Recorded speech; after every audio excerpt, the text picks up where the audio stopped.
it's Emily with Miss Anita's Crafts, and today's video is going to be done on a cheapy little dollar store paper mache box. You usually see these around summertime. They make hearts, circles, and squares. And it's a pretty nice little box, a nice thick cardboard. Comes from the Dollar Tree. I guess they're now $1.25. But, you know, a nice sturdy box that's good for painting on because you got the paper side, so it's nice and smooth. And the lid that fits on there easily, and you can remove it pretty easily as well, even when it's painted. So what I did was I glued some bottle caps onto the top, and I chose the bigger ones that are a little bit smoother instead of the ones with the ridges like from the sodas or beer bottle, because you know those have the little ridges on the side, a little harder to paint, and maybe don't have a nice as look as these, because these are nice and smooth. And so of course it looks a lot like a Lego because this is going to be a Lego box, and it can be a cute little box so you can keep your Legos in. But I actually have a fun little idea because I like to do a little spin on all my crafts. So I don't just like to do, you know, kind of what you'd expect, or what you can kind of look at it and tell what it's gonna look like. I'm gonna do something cute to this before we finish up. So right now I'm just gonna get everything painted. So I have a really thick paint here. I use this really nice to do a lot of base coats.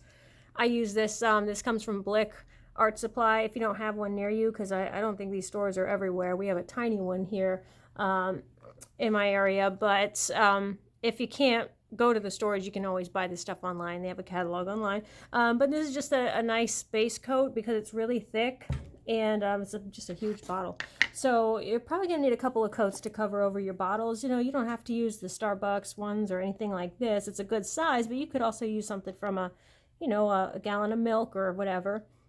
So you can just use your recyclable jars and lids and all that stuff and get it glued on there, and then go ahead and do your couple coats of white paint to kind of get the base of this covered so we can do some color. So I'm going to do a second coat on the white, especially on the bottle caps. And I was just thinking that one other thing you could do if you don't have any bottle caps, or you don't have the size you want for the size box you're using, is you can always trace maybe on some cardstock. You could trace a circle that's the size you want, and then you could cut out cardboard and just do several layers. You might do 2 or 3 layers of cardboard for each little bump on the top of the Lego box, and then you're just layering them and hot glue them together. Painting over them will be a lot easier because it's a whole lot easier to cover over cardboard than it is to cover over these metal jar lids. They're a little smooth, and so you can kind of keep on doing more and more coats. But I think just 2 coats will be enough. Then we're going to do some color over this. So after this, I'll just go blow it dry real quick. And then I think the bottom part of the box is pretty good on its own. I'm just going to let that air dry because it's paper, so the paint soaks into it pretty well. And then as long as you do a nice thin coat and don't glob it on, it will dry pretty quick. And then you can go ahead and start your color. We do the base coat in white usually when we're going to do a bright color, unless we're painting the box black or maybe like a dark green or something like that. Then you don't really have to do a base coat. But if you're going to do any bright colors, you definitely want to have white behind it because it will just brighten up the colors. If you paint on the cardboard, you're going to see a little bit of cardboard showing through, and so the colors are not going to be as vibrant. So it's always nice to do a base coat in the background when you're working with other materials that are not as nice and bright as a piece of paper or a white canvas. So now is the time when you would decide what kind of color you're going to put on your base coat. So for mine, since I have a plan, I'm going to be using yellow. That's going to be my base coat. I did get a couple of yellows out. I wasn't sure. I like the shade of this one. It's nice and bright, the dandelion that comes from the Craft Smart. And it finishes with a little bit of a gloss to it. But then I started thinking I might want to have something a little bit thicker and higher quality where I won't have to do another coat. And so I went and grabbed the Grumbacher cadmium yellow because it's a thicker paint, a nice kind of a... I know I will only need to do 1 coat of this. Not necessary, but it's also not the shade that I was going for, but that's okay. It's nice and bright, it's a happy yellow, and I like this one for that, so that'll work out. So sometimes in art, you have to do a little bit of what's called backwards planning, where you kind of begin with the end in mind. And that is where you kind of have to know where you're going. You want to know what you're trying to achieve, what sort of result you want in the end. so you can sort of plan out what you're going to be doing on your project. And so with this one, of course, you know, I said before I had a plan, and so that's why I've chosen yellow, because I kind of know what I want this box to look like, even though it is a Lego. But you know, kind of knowing where you want to go, have some pictures, some sort of whether it's a physical picture, a picture on your phone, or just a mental image of what you want, kind of know, you could even sketch something out if you know a little bit of what you want your project to look like. And we'll set this aside to dry and work on the lid. Kind of have an idea what you want your project to look like before you get started. You know, that way you know if it's going the way you want it to, and if you need to alter it along the way, you can. I've also chosen a very soft bristled brush because I don't want the brush to be too rough and possibly ripping up the paint that has just been freshly painted on these metal lids.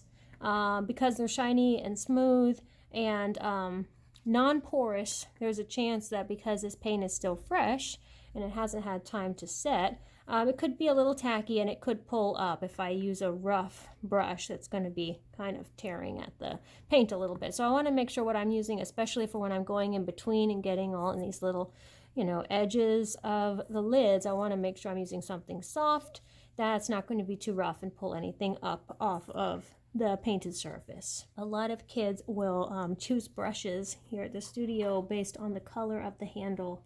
So when I say to pick a brush you like, what I actually mean is pick something that has the bristles that you think you can work with and something that feels good in your hand so it's comfortable, because when you're painting you don't want to be uncomfortable. You don't want that grip to be hard on your hand, because then you're not going to be able to move as easily and maybe the paint and the paintbrush will not do what you need it to do. So now the sides of this one, the bottom of the box, they are all nice and dry. I have the lid kind of over there drying, and while that's happening, I'm going to work on the sides of the box. Now, I know when I put the lid on, the lid is going to kind of come to about right here. So that means that this area of the box, about from the top to about a ½ inch down, that's not going to be seen. So you'll only see that when the box is open. So I am not going to design anything on that part of the box. From here down, yes, that's where I'm going to put my design. And I'm going to use a little bit of graphite. Some of you might have seen me use this tool before. I'll talk a little bit about it. I use this a lot on canvas paintings, but in this case I'll be using it on cardboard, and that's fine too.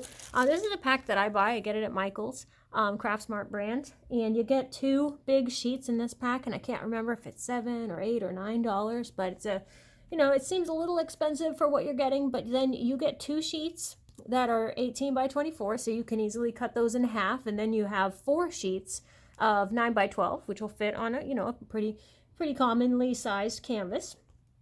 And they can be used over and over and over. So they are crinkly paper. They look like black tissue paper.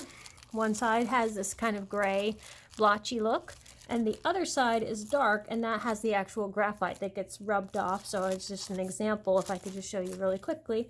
If I put it on this pink paper and then even just take my fingernail, you don't even need anything that will actually make a mark. If I just take my fingernail and scribble lightly, it'll transfer right onto whatever is behind it. So it's just making a carbon copy onto whatever you're doing. So I will just use a little piece of this, and for something cute, a fun little surprise, I've got the little Minifig Faces that I'm going to be putting all around, and I made sure they were, I picked the ones that I liked. I kind of just copied from drawings and stuff that I found online. So, and I made sure they were narrow enough where they'll fit just below where that lid is going to be. So I'm going to get these copied on there using the graphite, and I have the 4 designs that I want. So these are the ones that I'm going to be copying. I'm just going to go around quickly, get them copied on, and then I'm going to use some paint markers to fill them in.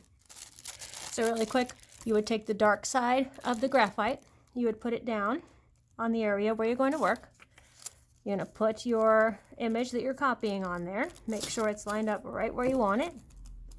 So I'm feeling for the edge of the box and making sure it's kind of centered. Okay.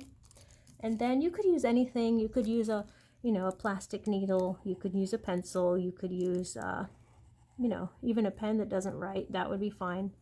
And then you kind of want to press hard. I usually say press like you are coloring with a crayon. Kind of go slow also, so you don't go outside the lines, because wherever you're marking, on the box. It's not like a pencil, you can't just go and erase it, especially if you're doing this on a canvas, because a canvas has that bumpy texture. So you want to make sure you're exact and you're not going outside the lines. Okay, then you'll lift it up and your image is right there, and he's ready to fill in with some color. So let's get the other 3 faces on there and keep going around with this thing. Okay, so I got my favorite Posca paint markers here, and I think I have all the colors that I need. I'm just going to start with the black, and I'm gonna go around and start filling all these in.